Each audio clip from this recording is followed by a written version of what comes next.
Andrew, welcome. Doing good tonight, I see. I can't complain. Well, thank you so much for coming on. I appreciate it. The interesting thing and the reason that I'm, was so impressed by bringing you on and hoping that you would come on and speak to us, which I appreciate immensely, Of course. is your story of starting up, because it hit home with me. Your business is starting up. TechRescue is to help seniors with their tech needs. No. So we have a condo at the beach, and we signed with a company to help us with our cable, strictly for one reason, because we have the snowbirds come in and they watch TV and then they can't figure out how to turn it on. So we have one dedicated number for them to call for those particular things, how to switch it from a TV to a DVD or whatever. Where'd this idea come from for you? So my grandmother's like many of her generation, she's very active in everybody's life. So social media made it, a dream for her. She could see the grandkids and who's getting pregnant, who's getting, engaged. I mean, we're an Irish Catholic family, so our family did their job. They went forth, multiplied, and prospered. Like good Irish Catholics do. We would get phone calls. She wouldn't know how to post. She didn't know how to like. And my father comes into the kitchen one night, and he was asking how to forward an email. And my mother and I are looking at each other, and I'm like, "How do you not know how to forward an email?" He goes, "Never mind." And I went, "Dad, I'll help you." So I figured I came back in, and I looked at Mom. She looked at me, and she goes, I'm like, "All right, let me think about it." And we started chit chatting. And next thing you know, I've um, my refrigerator is notorious for being like whiteboard sessions. An idea pops in my head, and just pick up milk or something, and the refrigerator. So it turned into our chalkboard, and that was the very beginning of TechRescue. And then my mother asked a very interesting question. She goes, "How would you do it?" And I went, "All right, let me get back to you." And then I had a business plan. And it's very interesting because, I mean, in your mission, you specifically say, or maybe it's not your mission, but in one of your principles, you specifically say jargon-free solutions. And Yeah. that just means a world to a lot of people. You know, you're not helping anybody if you're trying to be the smartest person in the room. You want to use fancy words and, abbreviations and stuff like that. The smartest person in the room is somebody who can dumb it down for a child to understand. Because if you can't explain it to them, you don't understand the material. And it just, my grandma would get help from something, and she'd be asking me, what are all these things? And I'm reading them, and I'm like, yeah, I'm not even sure what that means. All these abbreviations and all these. So one of the things that we have our call center workers when they interview is we listen to tone and pattern recognition. So we listen to their first rounds, and then they deal with hostile customers. So those are the phone calls I want to hear. I want to hear how you get with slow. I want to hear how you get with irritated. I want to hear how you get with forgetful. I want to hear how you get with undecisive. I want to hear how you get with problem calls, because that's what you're going to be dealing with, because we're a helpline. Somebody's Right. not calling you to ask how the Yankees are doing. Sorry, Boston. I'm a Yankees fan. Grew up in New York. Um, they're calling you because they need help. So they're going to be frustrated. They've been doing this and doing this and doing this. And then finally, there's a helpline, 855-250-8586, 24 hours a day. They're going to pick up. They're going to be upset. I want to hear how you handle it. And, as we were talking before the show, it has gotten very, I have to admit, I'm actually shocked, and I'm actually appalled. That's probably the most appropriate word I can say on public broadcasting, is appalled at the quality of young workers coming into the workforce right now. It's a call center that is located in the Carolinas, and they also do remote work, and we have multiple different positions that we outsource for different things. And I look at some of the candidates that are coming in, and it's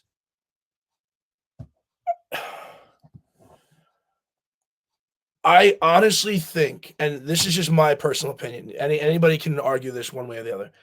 If we could take every kid that graduated high school, I think what was it, the graduating class, what are we in 2025? So the graduating classes of 23 minus 5 years and send them back 4. Send them back. That like I have the job is not a very difficult job. It's having a conversation with somebody that's under duress. It's an empathy job. So there's certain characteristics and qualities that we're looking for. But I also need candidates that have applicable skills in terms of following directions, following, certain protocols in our procedures. That's why we have standard operating procedures. I don't know what to say. I really don't. I'm just shocked. I'm nervous. I really am worried for that generation of kids. I really am. So they're not following the standard operating procedure you lay out? No, because I don't mind innovation, because innovation is fantastic. I think it was Elon Musk that said, I want to hire the laziest people because they're the ones that are going to get the job done the fastest. Right? Right. So I take that mentality into account. But when we're giving instructions in terms of rechanging a particular standard operating procedure, they either sometimes forget what they did or they can't explain it. Well, articulating thought is a very key concept in the real world, and they're having trouble even doing that, which is frightening. When you look at this, where do you kind of attribute that to? Is it the social media? Is it the failure of an education? All right. If you want to take a top level tier down viewpoint of it,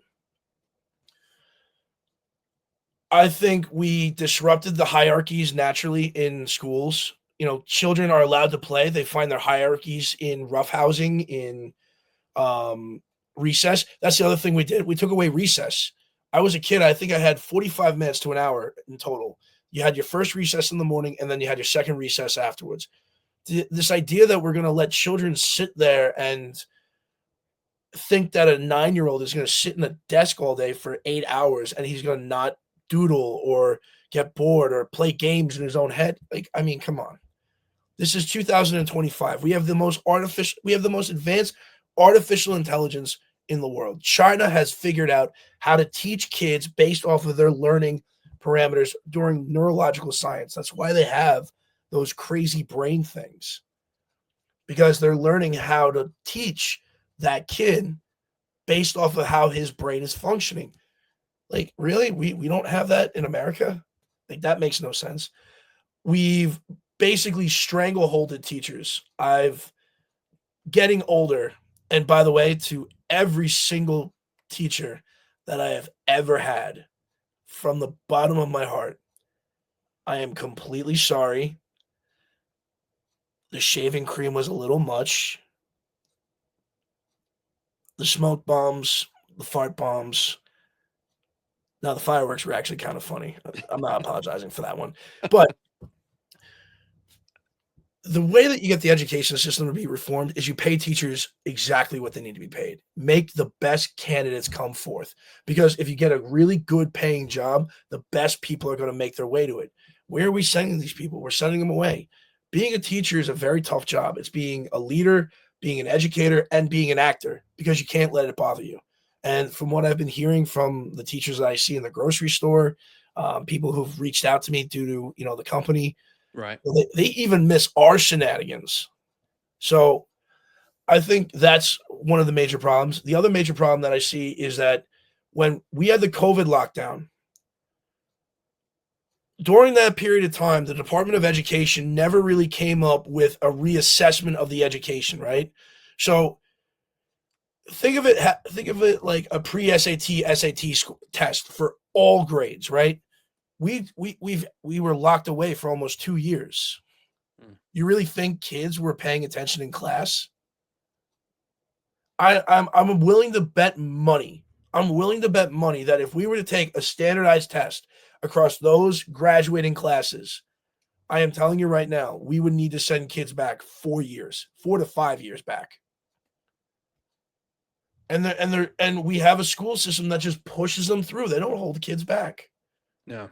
And I think part of the problem is the adults, the parents of these people that don't stand up and say, "Hey, we need to teach our kids something."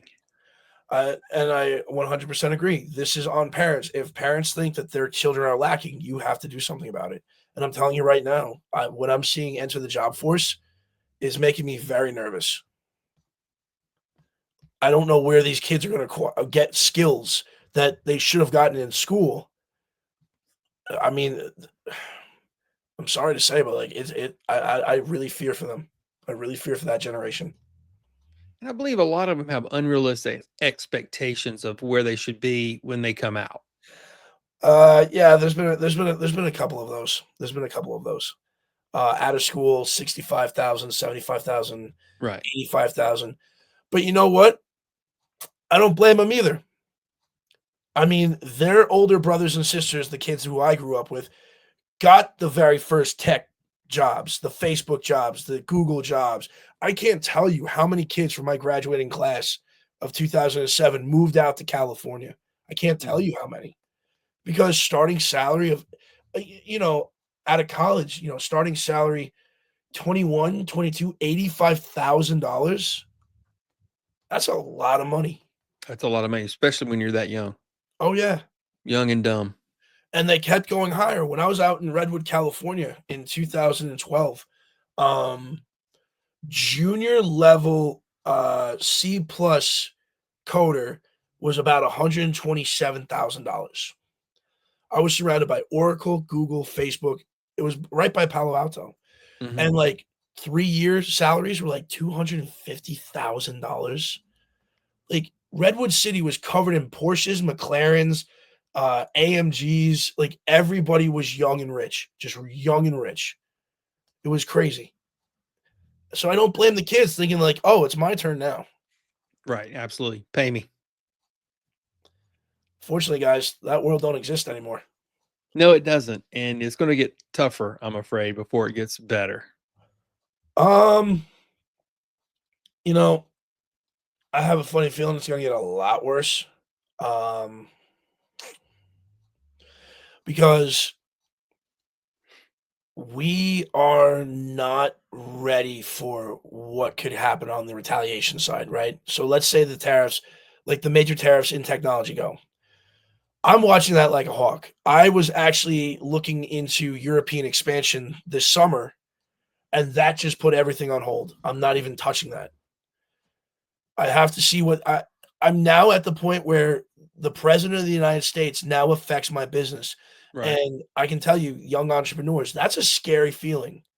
You have no idea. Like, I have no idea what could happen within tomorrow, within next week. But I know for right now, we're not going into Europe right now. Right, it's put things on hold, there's no doubt about it. I mean, today was, one of the first days that we've had the big drop in the stock market and all those kind of things, so it's been a crazy day, with where we are and where we're just hopefully, we'll be starting negotiating with these countries that have these tariffs on there. I mean, I have a client who imports from China, and all of a sudden today, we have an additional 50% tariff. I, So that is brutal. I mean, we're at 104% total, and I, that's not dumping or anything. I it's gonna be. It could be a very interesting summer. It could be a very, very interesting summer. I Um, agree. the only thing I could suggest is take the Warren Buffett philosophy. Let markets crash. Let us find out where the real line is. Like, because 42,000 is way too high. I'd say it's around 34, 36. Let it hit there. And then if you have cash, if you have the ability to invest, these are the perfect moments. When everything goes upside down, that's when you buy everything because it's dirt cheap and you're buying quality. Warren Buffett's policy: buy companies that last, don't buy trends. And that's Absolutely right. And that's one of the things that even with TechRescue, our company, that's what we've found out. As we've automated everything, the mazes, the hold for customer service, now AI chatbots, when you're trying to get somebody help with your insurance, pick from a menu and you're having conversation. People don't want that. Not when they need help. Right. I got called and this is where I started laughing. I got called a premium service. I said, premium? Because it was in an article that came out over on tech, and we were a premium service. I said, no, we're not a premium service.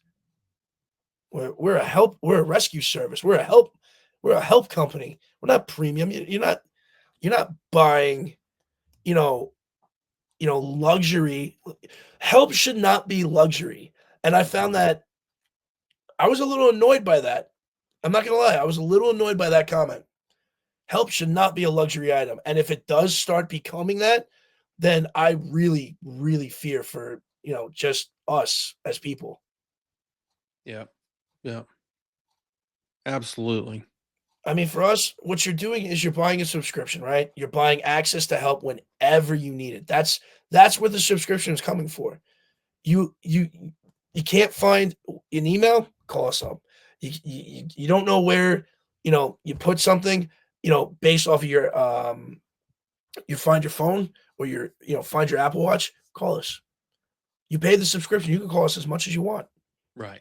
That's what we're here for. We're here to help. Technology has gotten so advanced that it's actually a hindrance. Actually, we just wrote a paper on it about 2 weeks ago.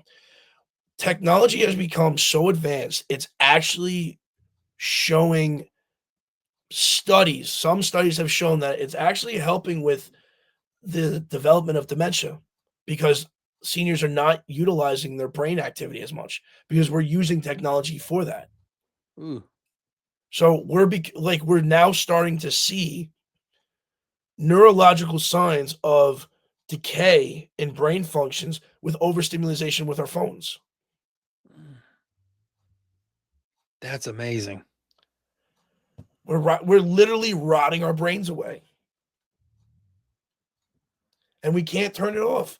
This little thing, this crazy thing is more addicting than anything on the planet. That's right. And it's learning every day individually how to keep you on it. So in your podcast, I've listened to a few of them in terms of how to start making money. Well, the best answer I can give anybody is this. Fast money goes fast and you don't get really much of it. 9 times out of 10, you spend more than you get. So the 3D printing ideas, the Temu drop shipping. I mean, come on. Like that's over. That's done. You lost it. Think like Warren Buffett. See a problem. Where is there an inconvenience? What's the biggest annoyance in your life? What would you pay somebody to just do for you? Mm-hmm. There you go. There's your starting point. There's your starting point. The number one thing to you that annoys you that you would pay somebody to do. There you go. Become a master of that. And people will pay you to do that thing. So I want to go back to the people part because I wanted to ask you this. You have somebody, let's say you have a go-getter that says, you know what, I know my generation is lacking. What advice would you give them to how to be ahead of anybody else in that area? First off, ask yourself, are you ready to do this? Because you're going to lose friends, you're going to lose family, you're going to lose a girlfriend, a boyfriend, because in order to climb, you can't do it with everybody. Now, that's not to say you don't get support, but you can't be carrying everybody on your back as you're climbing. So don't be afraid to lose people because it's going to happen.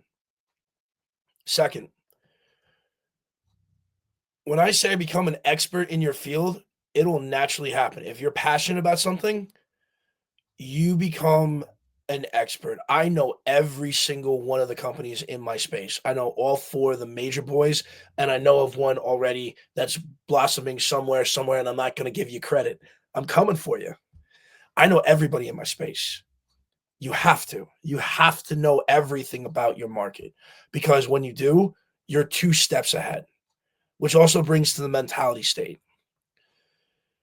If there's any entrepreneur or young kid or anybody looking to take this on, if you have no quit mentality, you will trample everybody coming out in the space or whatever field you're going into.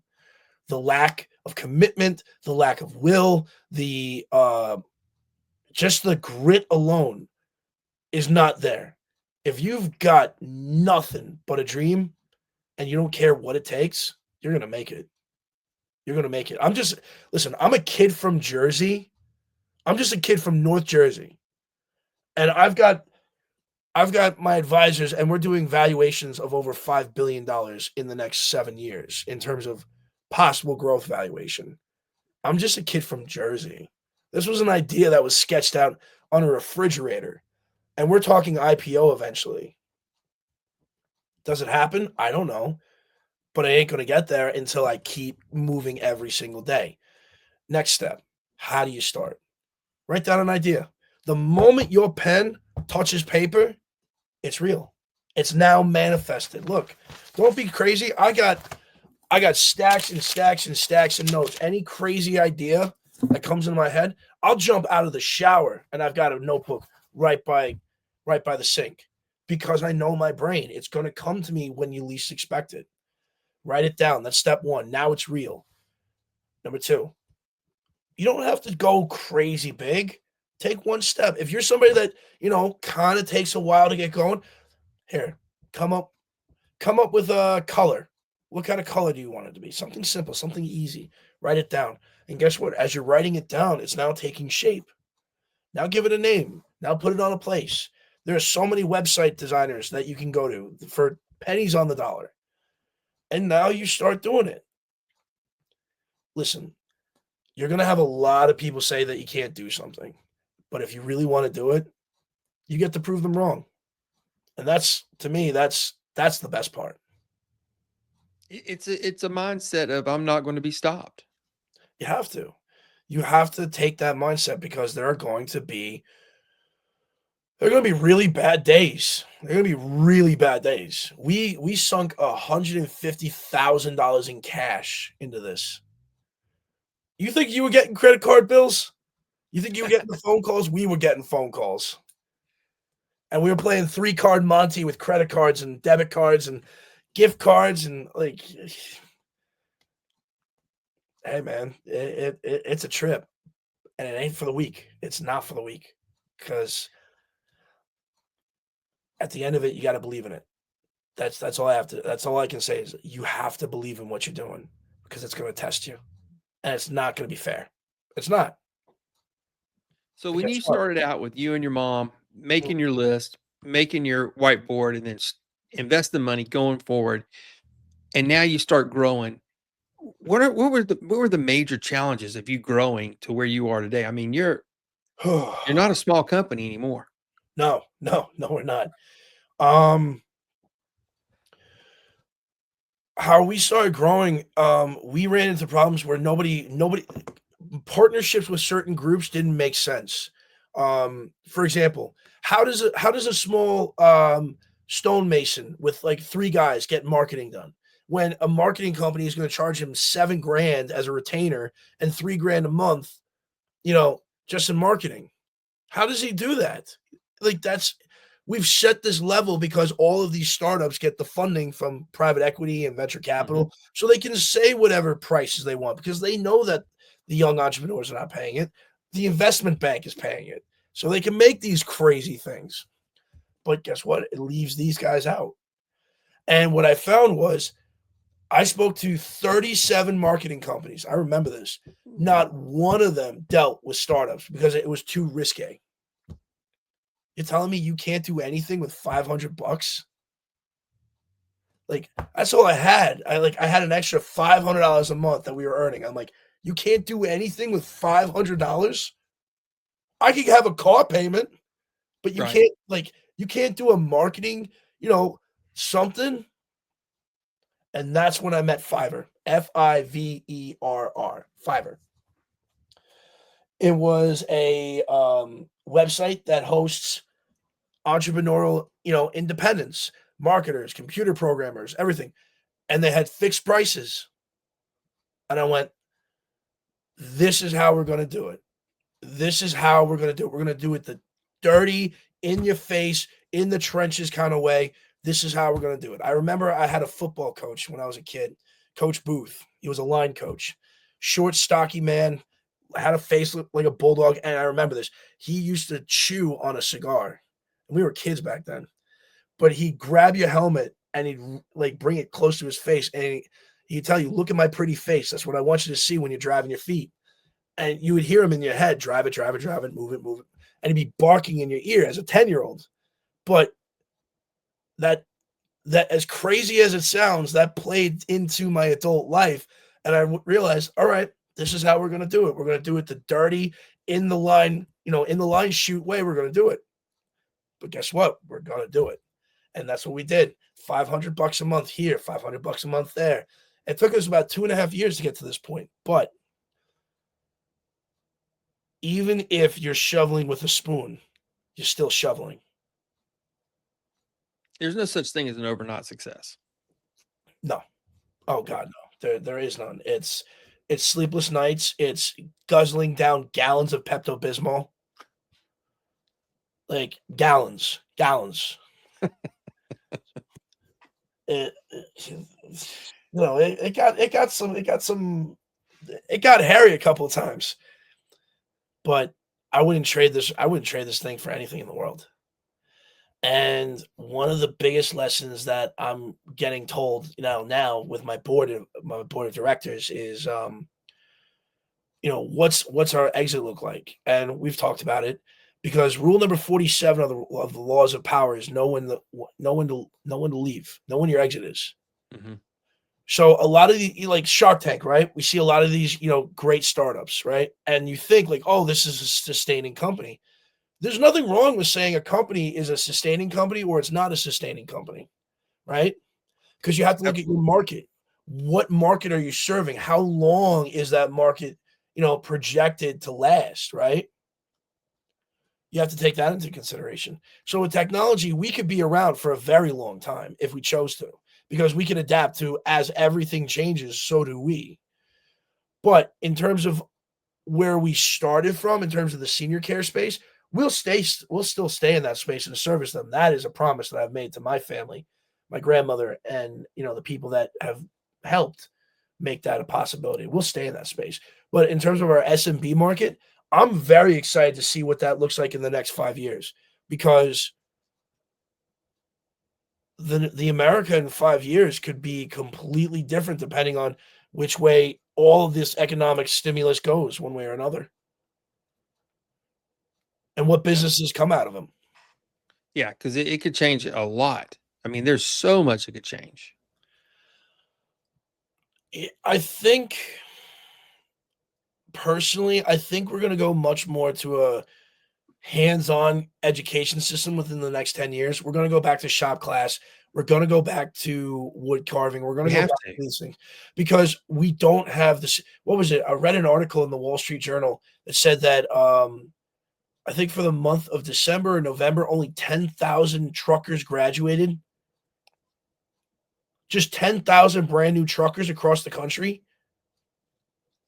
Like that's not good. No, that's not enough. I think because of and your comment earlier about social media has put a stigma on what it is to have a good job. Right? To have a good job is to do something that you like to do or you're capable of doing to support yourself. Not everybody's going to be a doctor. Not everybody's going to be a lawyer. Not everybody's going to be an astronaut. We knew this when we were kids. We knew the kid who was eating glue wasn't going to be walking on the moon. I mean, that was the laws of the jungle. Like, we knew. But social media has turned this idea of like, oh, you can be a 8-figure DJ like everybody now like wants to be a DJ or a YouTube personality or this. Like, if you're doing YouTube and everybody else is doing YouTube, then who's watching YouTube? Mm-hmm. No, it's true. It's absolutely true. And all these markets are so saturated that what is the new thing you're going to bring? Now, people will bring it. There will be somebody that breaks through. It will be. But of course, as more and more people, I mean, everybody wants to be an influencer. I can tell you this: it is amazing to see these companies, like some companies popping up where they are managing influencers to sell marketing.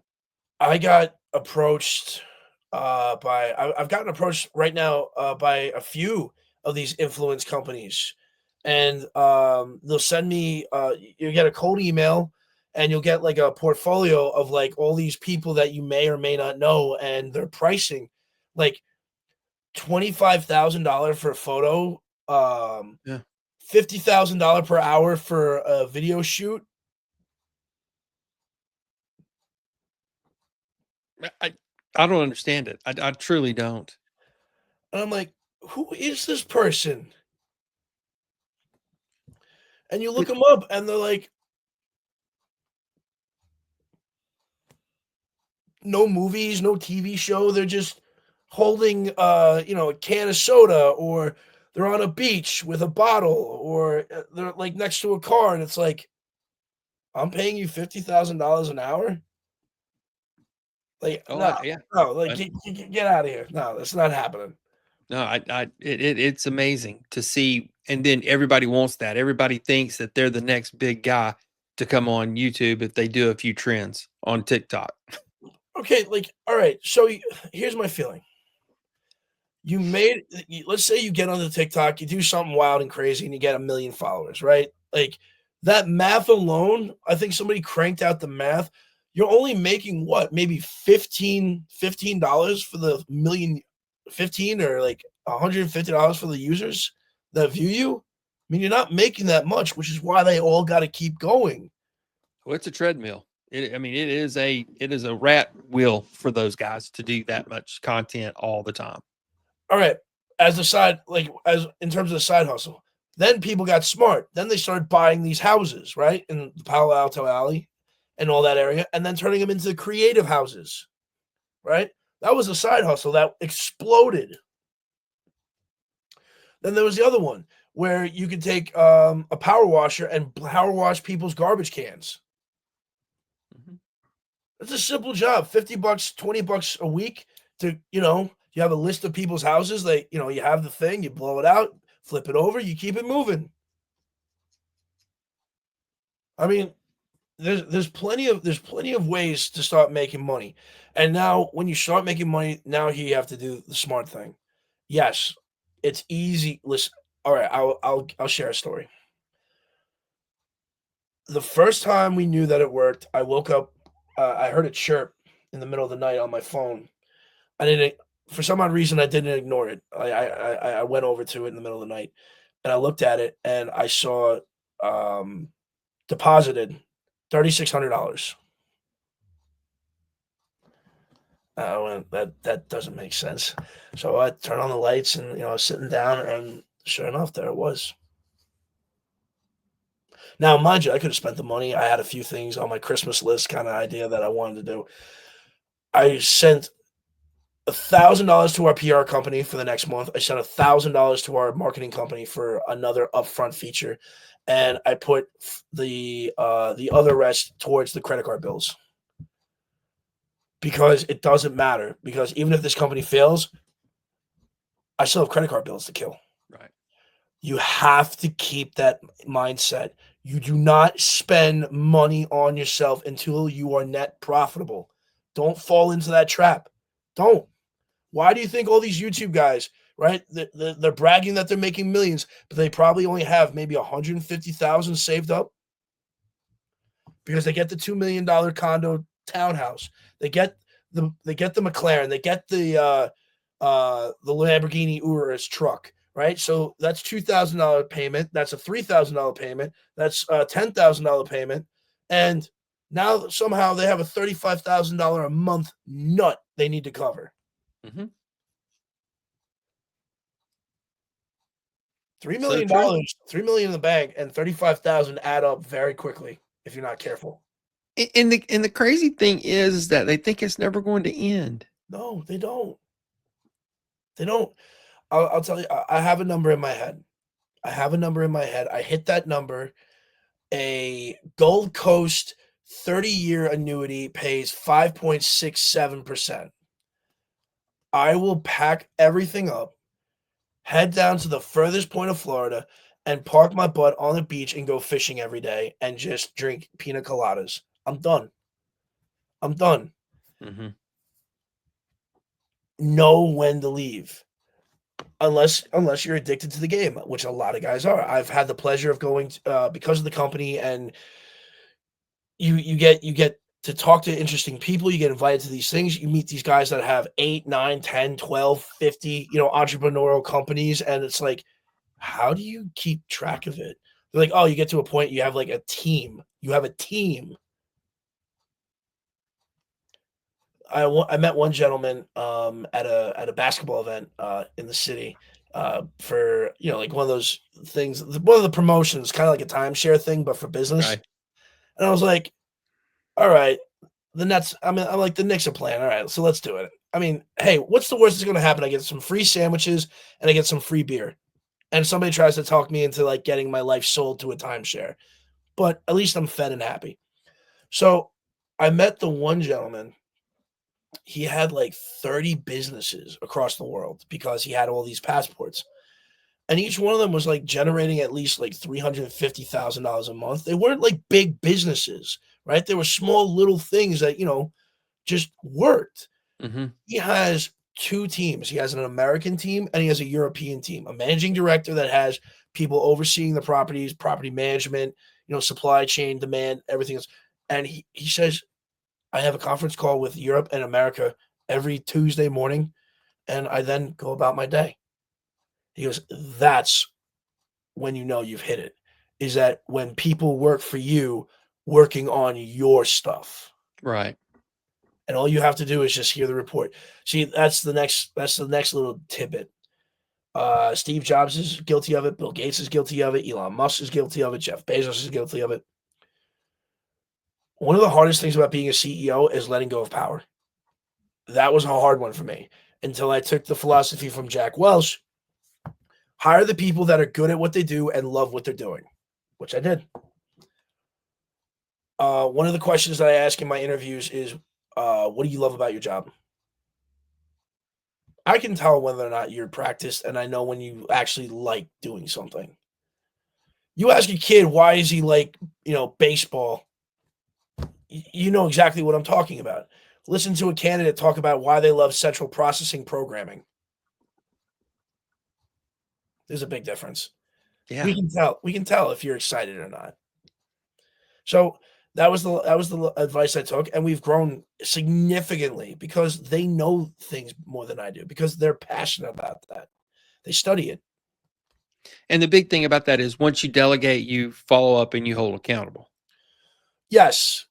One of the things that I experienced in my career is micromanagement, and I swore to myself I would never be a micromanager. Right.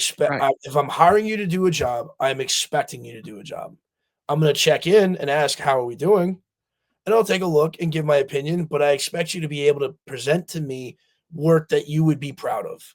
And I'll ask, I've one of the questions I asked before I fired somebody is, is this work you're proud of showing me? Are you proud of this work that you're showing me? And if that's the best you can do, okay, I'll talk to, one of my directors over at the call center, and I'll ask, is this, can we salvage this? Because I don't want to fire people. That's not what I like to do. I get it. People make mistakes. People have their own thing going on. It may have been a bad week. I want to give you every opportunity. I really do, because I've been there. I've felt that, and believe me, I get it. But if they tell me like we keep having this issue, we keep doing this, I'll be like, okay, fine. Your best work is not proud. Or the other answer, they'll look at it and be like, no. And I'll say, all right, if you're not proud of this work, then why are you presenting it to me? You could easily have said to me, Andrew, I'm not done. I'm doing some edits. It's just not, it's not ready yet. Can you just give me some more time? If it's a crunch deadline, I might just say, send me what you got. Like, we need to go. Or I'll take your word for it. All right, I'm gonna give you a couple days. Right.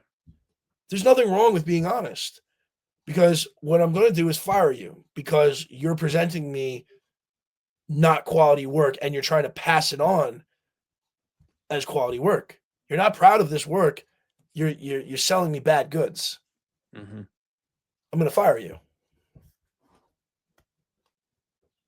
That I mean, I agree. I mean, I couldn't agree more. That when you are looking at people and you're relying on them, it's very difficult to say, I'm going to pass up on this, or allow them to do the same thing over and over again that doesn't give you the results that you really need.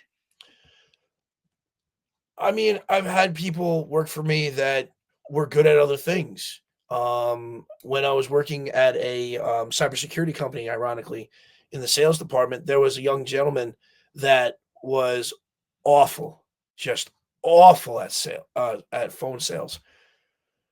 But when we looked at his conversions on emails, he was a sniper. He was a sharpshooter. His conversion numbers on emails were through the roof. Like, he had like a 68% conversion rate. Good Lord. Yeah. This kid was a sharpshooter. And I went to the CRO, the chief revenue officer, and I said, here's his numbers. Send him to marketing. Get him off the phone, send him to marketing. And let me, have them look at his work because his stuff's working. He from what I heard, before I left the company, he moved up 2 ranks within a matter of, like, 7 months. One of the hard things that we have in business is we have our egos too much not in check, and we're missing people having great abilities under our noses that we're not taking advantage of. If you get to work with people side by side, and that's a very fortunate thing because in our line of work, I have to travel to meet everybody. But if you get to work with people side by side and you notice skills that they have that are very subtle, but are unique, that's it. That's the magic right there. That's the stuff you're looking for. It doesn't have to be in your face. It could be subtle things, but that right there, that's the secret weapon. That's the secret sauce. Placing your aces in their places. That's what Exactly. my dad used to say all the time. Why was Bill Belichick, like, everybody has this thing against Bill Belichick? Like, Bill Belichick didn't do anything for, the Patriots or whatever. No, Bill Belichick did exactly what he needed to do. He had Tom Gronkowski, he had Tom Brady. I mean, he had the winning team. All he had to do was put the right people in the right places and let the quarterback tell him, yeah, this running back can't handle it. No, that wide receiver ain't fast enough. Yeah. All he had to do was sit back, relax, and just let the team handle the team, and that's being a good leader. Don't fix what ain't broken. Yeah, and I think it got a lot of people, especially when we're talking about what my audience wants to do. They want to move from a side hustle into leaving their 9 to 5 and doing their own thing. That means scaling. That means putting people. You, as a person who's putting, like I have a client right now that is using Fiverr, like you said, to do several things for him to get it going. But eventually, he's going to have to do something because it's going to grow to a point where he's not going to be able to do that. But in noticing who's working for him and watching their talents, whether they're in the right place or not, but like you said, discovering a talent that maybe they're in the wrong place, like that guy, and putting him in the right place. I mean, Mhm. it's very difficult for people who are in the weeds, let's just say, is a great corporate term, to find those points of that person. It is, especially if you're not really wanting to. And that's another problem that we have in corporate America is we have a mindset problem. We're so scared of what could happen. And It's a controversial topic, but I blame a lot of the Me Too movement for it. Now, when I say that, I want there to be an asterisk to that point. Yes, there was a lot of cleaning up that needed to be done that we did not even know as a society was going on. That I completely agree. Two, people did need to be held accountable because the the just the degeneracy is the only word that I could use that was going on. We can't have that we can't have that in corporate America. Like that's crazy. Like that nobody thought that was weird. Like nobody thought that that was really weird. And third, that's how it all started. And I think that unfortunately that freight train left the station too fast and it's a runaway train. So everybody's very nervous. Everybody looks at for themselves. I don't want to deal with this. I don't want to talk. And I don't blame them because the slightest whisper, we I think we've hyper accelerated this thing. So it gets very nerve-wracking. I can see where we've had this problem. And to scale, you're going to have to deal with some of that. And you have to be honest. I think we have an epidemic of non-honest, right? I think we hold on to people longer. Well, here's the question. When have we been honest? When have we been honest as just culturally, as a society, as individuals? We play so many different roles that we wear these different masks that where are we? I mean, if you think about it, let's say you're the average American family. You wake up at 6, the kid's got to be out by at least 7:15 for the school bus. You have maybe about an hour and 15 minutes. You have to be out the door within 15 to get to work. So that's an hour, maybe hour and a half with your family, and you're not really with your family. You're rushing out the door too. And then you go to work and you have to be on your best behavior at work, and you have your ups, your downs, your ins, your outs. Then you go and let's say you have time to yourself. So you have a small group, if that, and you're that person to that group during that period of time. And then you still have to go home and be family that you've only spent maybe 20 minutes to the start of every day. Calculate that out throughout the week. You're supposed to be that person for maybe about 5.2 hours in a week total, depending on the average time that people spend with their families. We don't know each other because we don't spend time with each other. We're always moving. And if we are together, are we really together? Because are we watching TV? Are we on our phones? So how much time are we really spending with each other? So I'm not surprised by any of this. Not at all. Male depression is the highest it's ever been. Divorce rates are at almost 58%. So according to what was it? One of the inside statistics from Statistica. 1 out of 3,000 parachutes fail in a jump in skydiving. 1 in 3,000. Wow. 58% marriage is basically 2 out of 3 people.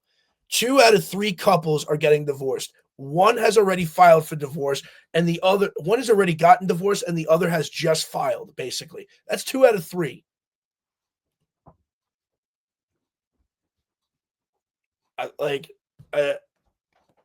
I'm sorry, like we've got problems, and unfortunately, we've never been honest with ourselves. So I'm not surprised by anything in our economy. I'm not surprised by anything in terms of our social norms. This is what happens when we don't know ourselves and we present what we think is ourselves to the world. That's a great point. Because it's you're right. I mean, it's an epidemic of loneliness. It's an epidemic of lying and dishonesty. I in my opinion.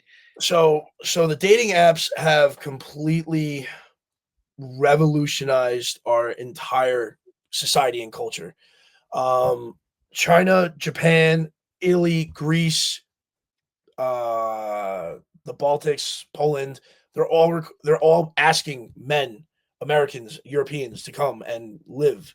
They're willing to pay because there's a population problem. We're heading towards a population problem.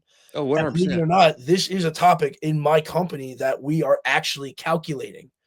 Within the next 25 years, the world's population is going to decrease by about just at about a 1%. The great baby boomers are going to die off, and there's not a lot of my generation, the millennials, that have procreated because of college and because of debt and because of we only had one child, maybe one or two. Mhm. The baby boomers were the children of 7, 9, 10 kids. An Italian Irish family in Queens had 10 kids. That was not uncommon. My grandmother had 3. Her sister had 5. I have none. And my friends and everybody has 1 or 2. That funnel has decreased dramatically. So I know we have to And tell it's happening in China too, because China had that one one child policy. job policy, and it's killing them. I mean, they're going to run out of workers. What's scary is the Japanese Onawa line will forever die. So Imperial Japan has the famous bloodline from the first emperor, right? Pure Japanese bloodline. Well, because the Japanese population is decreasing at such a rate that they're trying to influx that population with outside bloodlines, outside, Americans, Europeans, right? To try to boost population, you're going to water down the entire generational bloodline. There will not be really that many pure Japanese bloodlines anymore. That's a crazy thing to think about. And that's what has happened around the world.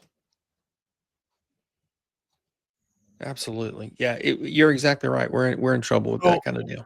so let's take a look at the entrepreneurial side. That's the painted background for an entrepreneur, right? So now we've painted what the world looks like. So now that you hear all the problems, where do you find a solution? Because in that solution, there's your next gold mine. That's it. Look for a problem that you can solve. If you're good at it, people will pay you to solve that problem. That's it, guys. That's it. That's as simple as it is.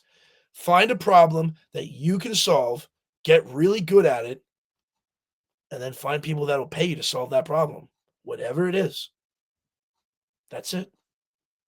As simple as that. Wonderful advice and exactly accurate. Exactly accurate. Andrew, we've been talking for a while. I know you're busy, and I appreciate your time. Of course, I'm happy to help. It's just an honor to talk to you and how you grew your business and how it started, and I appreciate your time, man. No, thank you. One of the things I always said is that you pay it forward and you give it back. There's a lot of young men out there that are that could use some guidance and stuff. And I say to any entrepreneur out there, if you can do some good and spread some good, it comes back full. Comes back full. So I don't charge ever for podcasts, or presentations or anything. We give back, and because that's how you keep it going. That's how we start building everybody up.